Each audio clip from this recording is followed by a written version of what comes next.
One of the biggest names to come out of manga over the past decade is Tatsuki Fujimoto. You may know him from his incredibly popular serializations and widely renowned one-shots, from Chainsaw Man and Fire Punch to Look Back. It's no surprise why Fujimoto's quickly become one of the most celebrated mangaka of this era. He has an incredibly unique art style and takes full advantage of manga as a medium, and when it comes to the content of his stories, he takes wackiness to a whole other level in the best way possible, subverting tropes and often leaving the reader with their jaw dropped, wondering what on earth is going on. His legacy's been growing with each of his new works, and recently his influence has been apparent in manga that he isn't even writing. How is this even possible? Through his assistants that have worked closely on manga like Fire Punch and Chainsaw Man and have spent a good amount of time absorbing the wacky magic from the madman known as Tatsuki Fujimoto. One of these notable assistants is Yuji Kaku, author of Hell's Paradise, whose anime aired recently, and I don't really want to talk about that production disaster, but hey, a win is a win. Another one of these assistants is a mangaka that goes by the name of Yukinobu Tatsu. He's been creating manga for a while now, with his first serialization being a sports manga named Fireball back in 2013, and since then, he's grown quite a bit as an artist, and now he's finally got a huge hit of his own, which began serialization in 2021. This hit manga and soon to be hit anime is Dandadan. If you're in the manga community, you've definitely heard of this manga as it was immediately popular upon release, taking the trademark Fujimoto wackiness we've grown to love and adding a Tatsu twist that makes it stand out on its own. I know you're thinking, why would I bother to read Dandadan when it's slated to receive an incredible anime adaptation by Science Saru that's going to be 2 cores long and will look consistently amazing? I held this sentiment too until recently when I decided to pick up Dandadan on a whim, and as I read it, I quickly realized that this is one of those series that's definitely going to be worth both reading and watching, because both the anime adaptation and manga will have their own strengths that are both worth experiencing, even if they follow the same storyline. But before I can get into why Dandadan is a must-read as a manga, I should probably get into what Dandadan is in the first place, since the title doesn't really lend any clues to the uninformed.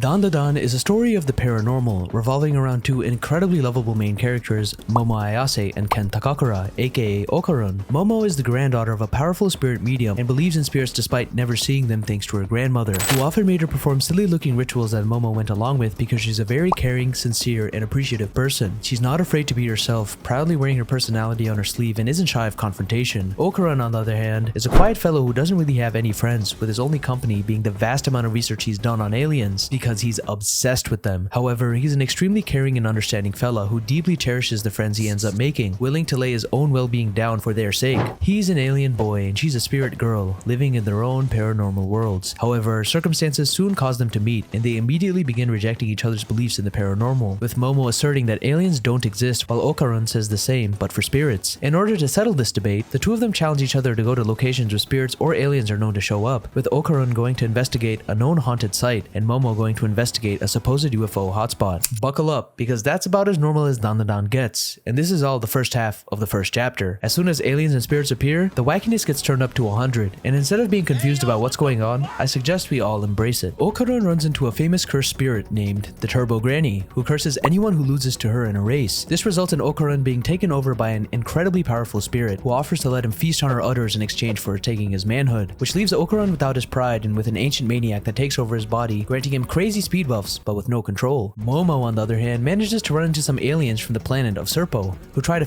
her and forcibly with their mechanical. Although this sounds horrible, which it is, this event causes her to awaken her incredibly powerful, dormant spiritual powers, and with these powers, she's able to dispel the Turbo Granny curse from Okarun until they're ready to face her again. By the time they're wrapped up with the Turbo Granny, Momo's awakened spiritual powers thanks to aliens, and Okarun's gained access to the powers of the extremely powerful Turbo Granny, and the two of them now find themselves fighting crazy aliens and legendary yokai using their newfound powers. There's just one major problem. Okarun's sack is missing. Yes, that sack, which I'll now refer to as Peanuts. I'm not lying. The main driving force of Dandadan is finding and retrieving Okarun's missing peanuts, which have now taken on a golden form and are basically some of the most powerful spirit artifacts in the galaxy, with aliens constantly trying to get their mandibles on them so they can invade Earth. This isn't a joke. His peanuts are genuinely that powerful and important, which just makes Dandadan all the more hilarious. You may think this kind of end goal of retrieving peanuts may end up in an unserious story filled with only gags, but you'd be surprised at how incredible Dandadan becomes thanks to this retrieval quest, and it's why it's managed to gain such a huge fan base around the world. Thanks to their newfound powers, Momo and Okarun find themselves constantly stuck in wacky situations thanks to yokai and aliens, as people who haven't awakened their spiritual powers can't really see the monsters Okarun and Momo come across, which kinda makes them look crazy in public. But don't worry, with each coming arc, they manage to find others who have dormant spiritual powers and end up awakening them thanks to clashes with different supernatural beings or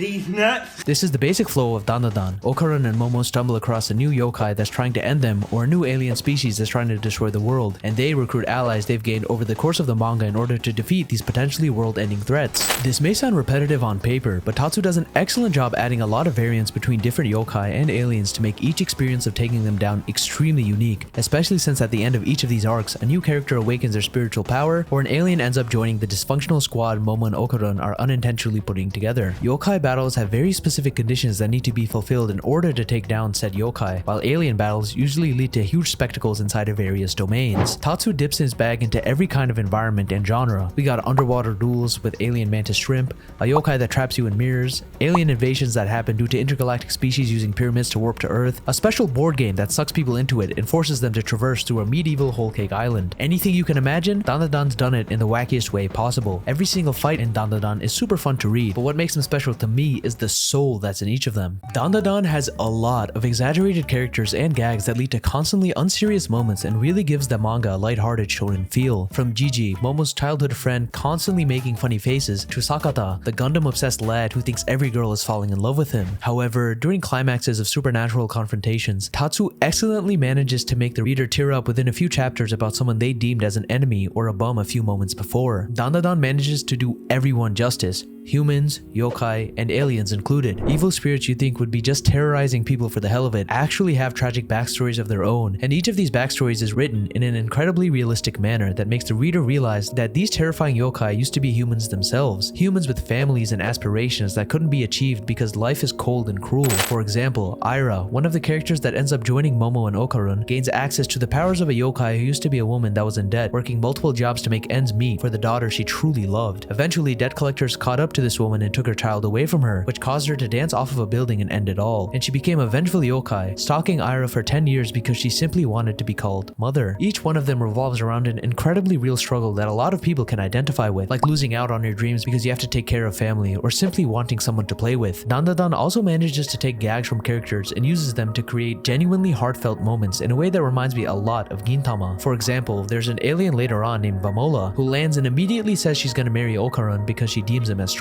At first, I thought this was some kind of gag, but after reading her backstory, that line hits like a truck. Tatsu manages to consistently hit incredible emotional highs with each of his backstories, and he manages to make my heart break in a different manner every single time. Another one of my favorite aspects of Dandadan is the romance between Momo and Okarun. It's written in such an organic way, with both of them constantly having butterflies in their stomachs when it comes to facing their romantic feelings about each other. And it's not like they confess to each other within the first arc. They're always blushing around each other when they become aware of how close they've become, and they get jealous when someone else tries to slide with the other party. They have trouble confessing to each other because they don't want their group to get split apart and their special relationship to shatter, and the way they go about it is so authentic and appropriate for their age, and it makes me smile every single time. Their love is something that blossoms over various experiences over the course of the manga, and it's so awesome seeing such a well-developed romance in a manga that revolves around fighting the paranormal. Now, as to why I recommend reading Dandadan as opposed to just watching it, it boils down to how well Tatsu uses manga as a medium, with my main point being its absolutely incredible art and fantastic pacing. Saying Dandadan has good art is an understatement. A lot of manga have good art, but Dandadan,